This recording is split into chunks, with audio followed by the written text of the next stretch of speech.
Okay, so we have already practiced the letters I, L, E, and F. So today I'm going to show you how to do an O. With that, you can do a D, a B, and a P.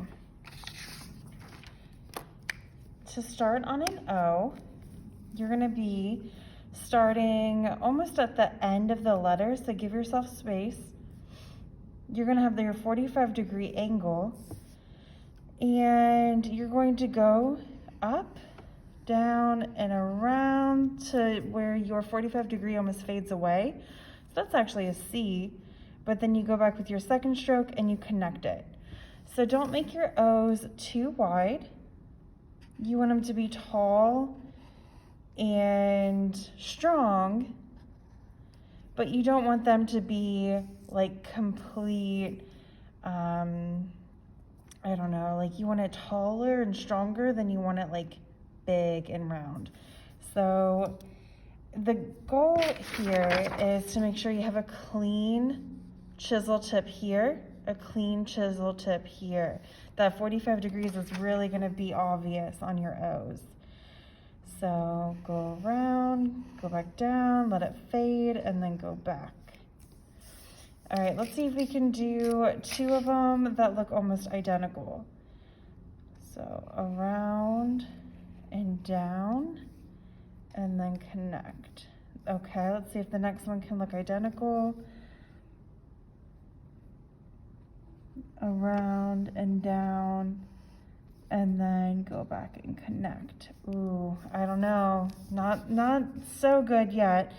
But the reason why you want them to look identical is because if you have a word like book, look, took, any of those double O words, boo, then it's going to be obvious if you have one that looks different than the other. So you're practicing for similarities. Let's try to get even closer on our spacing. See how I took up a lot of room? So let's see if we can keep it at least 4 O's to a row. And I know the O is pretty hard, so it might take a whole page to practice. But those are the O's. And then the D, you go straight down, 45 degree, make a little ink to the right, go back up to the top and round it and flatten it at the bottom. So it looks like 45 straight down like an L, but a little extra pink. And then you go back up, smooth it, round it, come back down. You don't want it to be too Santa Clausy. You don't want its belly to be too wide. So just make sure you kind of keep it as rectangular as possible. Remember, the Roman letters were originally made with carving out of stone. So it would have been really hard to get the roundness. After D, try B. It's going to be the same idea. Straight down, a little pink. And then you go and you make a smaller top and a wider bottom. If you have a wider bottom for the B, it's going to make it look bottom heavy and make it nice and pronounced. So a little B top and a wider B bottom. I messed up there, my paper messed up. If it helps to tape your papers too, that's one more trick. You can tape your papers down, that way they're not moving on you. But if you notice, since I'm left-handed, I'm moving my papers constantly, that might help you too.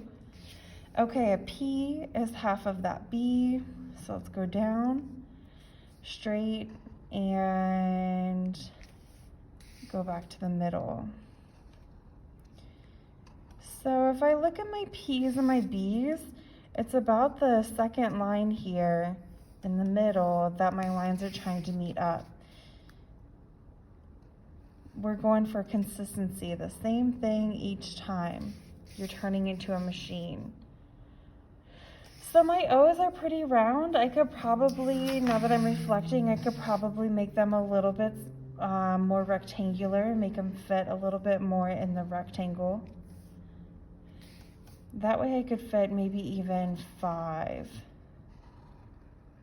around.